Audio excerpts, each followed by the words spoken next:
Liberty Tamil நேயர்களுக்கு வணக்கம். 2026 சட்டமன்ற தேர்தலில் மட்டுமல்ல, 2031 சட்டமன்ற தேர்தலிலும் 2036 சட்டமன்ற தேர்தலிலும் நாம் தான் தமிழகத்தை ஆளப் போகிறோம் என்று முதலமைச்சர் ஸ்டாலின் அவர்கள் சொல்லியிருக்காங்க. இதை பற்றி மக்கள் என்ன நினைக்கிறாங்கன்றதை கேட்டு தெரிஞ்சுக்கலாம் வாங்க. இப்போ இந்த ட்ரெண்டு அடுத்த ட்ரெண்டு அவங்களுக்கு வர்றதுக்கு சான்ஸ் இருக்குது. அப்புறம் அவங்க செய்கிற முறையை பொறுத்து இருக்குது. எல்லாமே அவங்க நல்ல விதமாக இப்போதைக்கு செஞ்சுருக்காங்க. அதனுடைய பலன் இப்போ கிடைக்கும். இப்போ மறுபடியும் செய்யணும்னா அதுக்கு தகுந்த மாதிரி அந்த 5 வருஷத்துக்கு செஞ்சாங்கன்னா நெக்ஸ்ட் வருவாங்க.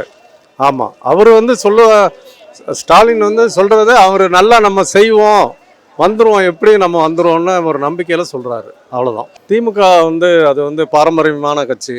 ஆரம்பத்திலேருந்து அண்ணா பெரியார் இவங்கெல்லாம் எல்லாம் வளர்த்த கட்சி. அதனால அவங்களுக்கு சப்போர்ட்டிவ் அதிகமாக இருக்குது.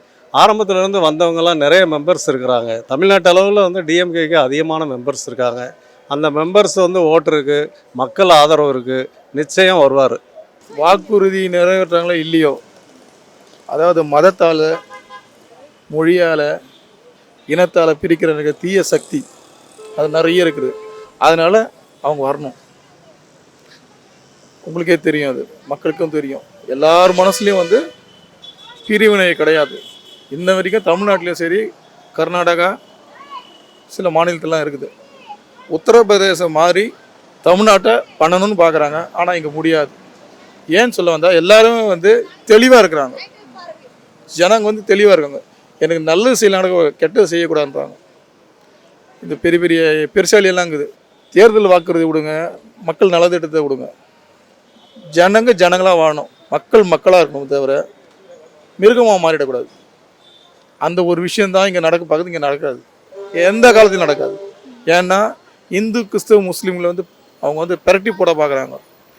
இந்த காலத்தில் அது எந்த ஜென்மத்திலும் சரி, 7 ஜென்மத்தில் வந்தாலும் சரி, இந்த தமிழ்நாட்டில் அந்த ஒரு மத கலவரத்தையோ, இனக்கலவரத்தையோ, மொழியாலேயோ, இங்கே வேல் எடுக்கிறது, அங்கே போய் சூளம் எடுக்கிறது, அங்கே போய்ட்டு இது எடுக்கிறது, எதுவும் இங்கே பாச்சா பலிக்காது. இதை குறித்து வச்சுங்க. 2026 எந்த ஆட்சி வந்தாலும் சரி, திராவிட ஆட்சி தான் இங்கே இருக்கும். திராவிட மாடல் ஆட்சி தான் இங்கே இருக்கும். திமுககாரன் இல்லை, அதிமுககாரன் இல்லை, பிஜேபி கிடையாது, இல்லை. எல்லாருக்கும் பொது வரின்னு ஒன்று இருக்குது. அந்த பொது வரிலாம் சொல்கிறேன். நீங்கள் இன்னும் ஒரு கேள்வி கேட்குறீங்க, மக்கள் சுதந்திரம் இருக்குது. இதே நீங்கள் உத்தரப்பிரதேசில், பீகாரில், மத்திய பிரதேசில் போய் கேட்டு பாருங்கள், ஒன்றுமே இருக்காது. உங்கள் உயிருக்கும் உங்களுடைய உடைமைக்கும் பாதுகாப்பே கிடைக்காது. முக்கியமாக பெண்களுக்கு பாதுகாப்பே கிடையாது. அந்த மாதிரி சூழல் தான் இருக்குது. அதனால் இந்த மாதிரி தீய சக்திகள் இருக்கவே இருக்கக்கூடாது. மக்கள்கிட்ட விழிப்புணர்வு இருக்குது.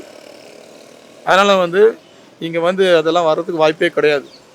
ஆமாம்மா, இந்த பஸ்ஸெல்லாம் ஃப்ரீயாக விட்டுருக்காங்கல்ல, அதெல்லாம் அவங்களுக்கு தான் போட்டு விட்றாங்க. ஆமாம், ஸ்டாலினுக்கு தான். அதாம்மா, எல்லாம் நல்லா செய்கிறாங்கல்ல. முக்கியமந்திரிகளுக்கெல்லாம் ஃப்ரீயாக பஸ் விட்டாங்கல்ல, அதுவும் முக்கியமாக நல்லா செய்கிறாங்களே. இப்போ பரவாயில்லம்மா. ஓரளவுக்கு செய்திருக்காங்க, நிறைய செய்திருக்காங்க. அதெல்லாம் நல்லா செய்திருக்காங்க. பஸ்ஸு ஓரளவுக்கு லேடிஸ்க்கு பண்ணிட்டாங்க, ஜென்ஸுக்கு இல்லை, லேடிஸ் விட்டுருக்காங்க. No problem. அது கொஞ்சம் அதனால் மக்கள் கொஞ்சம் எழுச்சி அணிச்சு கண்டிப்பாக கிடைக்கும். திமுக கிடைக்கும். இருக்குமா, நல்லா செஞ்சாங்கன்னா தமிழ்நாட்டு மக்கள் ஏமாற்ற மாட்டாங்க. எல்லாத்துக்குமே நல்லா செய்யணும். எல்லா துறைகளையும் கவனிக்கணும், எல்லா கிராமத்தையும் கவனிக்கணும், அப்புறம் எல்லா ஜாதிக்காரங்களையும் கவனிக்கணும்.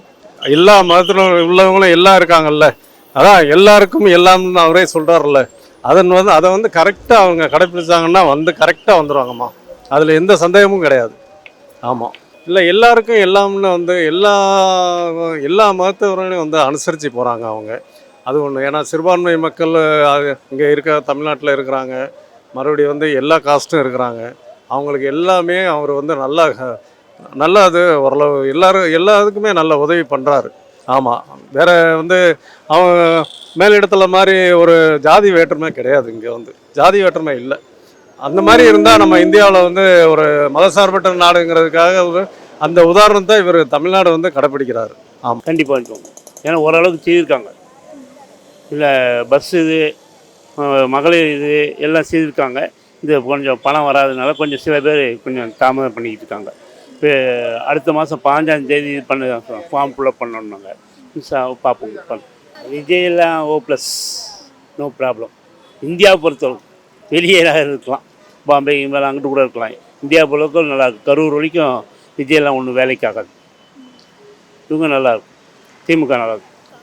இருக்கு மனசாட்சியில் இருக்கேன். கண்டிப்பாக திமுக கண்டிப்பாக வரும்.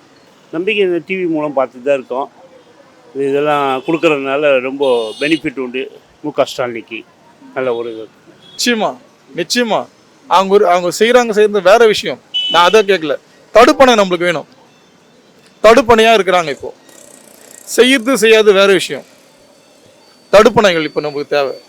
நம்ம மக்களை காப்பாற்றிக்கிறதுக்கு மக்களாக இருக்கணும், மிருகமாக மாறிடக்கூடாது. அந்த மத கலவரத்தை உண்டு பண்ணுறது தான் இன்றைக்கி நடந்துருக்குது. அதை தடுக்கிற ஒரு சக்தியாக தான் இருக்குது. மற்றபடி அவங்க செய்கிறது வேற விஷயம். மத்திய அரசு மாநில அரசுக்கு கொடுக்க வேண்டிய நிதியை கொடுக்க மாட்டேன்றாங்க. 18% நம்மக்கிட்ட எல்லா வரியும் வாங்குறாங்க, அது கொடுக்கறதில்ல. தேவையில்லாத ஒரு செலவு தான் பண்ணிட்டு இருக்காங்க. எல்லாருக்கும் நல்லா தெரியும், எல்லாமே நல்லா தெரியும். நம்பிக்கை அதாவது மற்றவங்க சொல்லிடலாம் அது 26 முடிஞ்சிடும், 28 26 நாங்கள் தான் வாய் வழியாக சொல்லிடலாம். இன்றைக்கி நான் கூட சொல்கிறேன், அடுத்த பிரதமர் தான் அடுத்த முதலமைச்சர். ஓட்டு யார் போடுறது? நீங்கள் தெருவுக்கு வந்தால் உங்களுக்கு முதல்ல உங்க கூட உங்களுக்கு ஓட்டு போடுறதுக்கு யோசிப்பான். நிச்சயம் இது உண்மை. உங்களோட பாஜக இருக்கிற அதிமுக கூட்டணி செல்லுபடி ஆகாது. ஏன்னு சொன்னால் அந்த மாதிரி ஒரு காலகட்டம் இருக்குது. இப்போது மதத்தாலையும் இனத்தாலையும் மொழியாலும் நிச்சயமாக தமிழ்நாட்டை பிரிக்க முடியாது, பிரிக்க கூடாது. அந்த மாதிரி ஒரு சூழல் தான் இருக்குது. அது சும்மா ஒரு கார்மேகம் மாதிரி மழை பெஞ்சிட்டு போகுமே தவிர, அந்த நேரத்தை கூலிக்கு காசு மாரடிக்கிறவங்க போவாங்களே தவிர, நிச்சயமாக ஓட்டு போடும்போது சிந்திச்சு செயல்படுவாங்க தமிழக மக்கள். அது நிச்சயம் 2026 நல்ல ஒரு ஆட்சியாக தான் இருக்குமே தவிர இந்த மாதிரி தரங்கட்ட ஆட்சியெல்லாம் இருக்காது. மற்றவங்க நினைக்கிற மாதிரி, அதாவது பிஜேபி நிச்சயமாக அந்த மாதிரி ஒரு இதுவே இருக்காது. உங்கள் கேள்வி கரெக்டான கேள்வி தான். பட் மக்களோட மனநிலையை நீங்கள் இப்போவே கணிக்க முடியாது. இன்னும் ஒரு 6 மாதம் இருக்குது தேர்தலுக்கு. இது வரைக்கும் அவங்க பண்ணிட்டு இருக்கிறது எல்லாமே மக்கள் வாட்ச் பண்ணிட்டு தான் இருக்காங்க. Not only for state government, central governments எல்லாருமே பார்த்துட்டு தான் இருக்காங்க. மக்கள் தான் முடிவு பண்ணணும். இப்போ வரைக்கும் நிறைய தவறுகளும் இருக்குது, நல்லதும் செஞ்சுருக்காங்க. ஸோ மக்கள் அரசாங்கத்தை குறை சொல்ல தயாராக தான் இருப்பாங்க. அதே சமயம் அரசாங்கம் செய்கிறப்போ மக்கள் பாராட்டவும் செய்யணும். அது மக்கள் கொஞ்சம் மறந்துடுறாங்க. ஸோ மக்கள் தான் அதை முடிவு பண்ணணும். ஆமாம் இருக்குமா, மக்களுக்கு செய்யணும்னா இப்போ எவ்வளோ செஞ்சுருக்கிறாங்க நீங்களாம் பார்க்குறீங்களா இல்லையா? டெய்லி அவர் போயிட்டு தானே இருக்கார் லைனில். எந்த இதுவுமே அவர் மிஸ்டேக் பண்ணாமல் வீட்டில் ரெஸ்ட் ஒரு 5 மணி நேரம் 2 மணி நேரம் 3 மணி நேரம் தான் தூங்குவார் உங்களுக்கு. போகிறாரு, ஏன்னா முடிஞ்ச அளவு செய்கிறாரு. அவங்க கவர்மெண்ட் என்னென்ன இது ரூல்ஸ் இருக்கும்ல, அதன்படி அவங்க என்ன செய்யணுமோ அதை செய்கிறாங்க. ஆமாம், அவ்வளோதான். நாங்கள் தான் சொல்கிறோம். அவர் எச் ராஜா இருக்காரு, அவர் பேட்டி கொடுக்கும்போது முகபவனை பார்த்தீங்களா? எச் ராஜா தெரியலீங்களா? எச் ராஜான்னு ஒரு இருக்கிறார் ஒருத்தர் பிஜேபியில். அவர் நீங்கள் விஷுவலில் பாருங்கள். அவர் பேட்டி கொடுக்கும்போது அவர் முகத்தை பாருங்கள், என்னுடைய முகத்தையும் பாருங்கள், விஷுவலில் பாருங்கள். அவருடைய மக கொடூரமாக இருக்கும், பயங்கரமான கொடூரமாக பேசுவார். ஏன்னா அவர் உள் மனசு ஆழ் மனசில் இருக்கிறத தான் வெளியே அப்படி கொண்டாடும் போது என்ன ஆகும், ஒரு கெட்டது செய்யும் போது அந்த ஒரு முகபவன் தான் வரும். இதே நீங்கள் மற்றவங்ககிட்ட கேட்டு பாருங்கள், நல்லது செய்கிறவங்ககிட்ட கேட்டு பாருங்கள், அவன் மகனுடைய எக்ஸ்பிரஷன் எப்படி இருக்கும் பாருங்கள். என்னுடைய எக்ஸ்பிரஷன் நீங்கள் பார்த்துருங்க, நீங்கள் விஷயத்தில் கூட பார்த்துங்க. அவருடைய முகத்தை பாருங்கள், ஐயோ பயங்கரமாக இருக்குது. பயங்கரமான ஒரு கொடூரமான ஒரு முகத்தை வச்சு தான் அவர் பேசுவார். அப்போது அவருடைய முகமே அப்படி இருக்குன்னா அவருடைய செயல்பாடுகள், அவருடைய குறிக்கோள்கள் எப்படி இருக்குன்றதை பாருங்கள். நீங்கள் பார்த்துட்டு இதை மக்களுக்கு சொல்லுங்கள். நீங்கள் டிக்கெட் வாங்கிட்டு போகணும். ஸோ அதெல்லாம் என்ன பண்ணணும் அப்படின்னா, அந்த 60 வயசுக்கு மேலே இருக்கவங்க, இப்போ நம்மலாம் பார்த்தீங்கன்னா ஒருத்தரை பார்த்தாலே தெரியும் இவர் அபோவ் 60ன்றது தெரியும். அவங்கள நம்ம அந்த சென்டருக்கு அந்த பஸ் டிப்போக்கு வர வச்சு அவங்களுக்கு டிக்கெட் கொடுக்கறது, அதுவும் லிமிட்டட் ஒரு 10 டைம் தான் டிக்கெட் கொடுக்குறாங்க. இப்போ ரீசெண்டாக தான் நான் அதை தெரிஞ்சுக்கிட்டேன். ஸோ எங்கள் ஃபேமிலியே ஒருத்தர் அது வாங்க போயிருந்தார். ஸோ அந்த 10 டிக்கெட் கொடுக்கறது அது எக்ஸ்டெண்ட் பண்ணலாம். இன்னொன்று 60 வயசுக்கு மேலே இருக்கவங்கள பார்த்தா அவங்க போய் டிக்கெட் வாங்கணுன்ற நெசசிட்டி இல்லை. பஸ்ஸில் கண்டக்டர் தான் பார்க்க போகிறாரு, பார்த்தாலே இவர் அபோவ் 60ன்றனால அவங்களுக்கு இந்த மாதிரி அவங்க ஒரு கவுண்டரில் போய் நிற்கணும், க்யூவில் நின்று அதுக்கப்புறம் அவங்க அதில் எலிஜிபிளுக்காக அலைய வைக்கிறது ரொம்ப சிரமம். ஸோ அதை கவர்மெண்ட் அவாய்ட் பண்ணால் இன்னும் ரொம்ப நல்லாயிருக்கும்.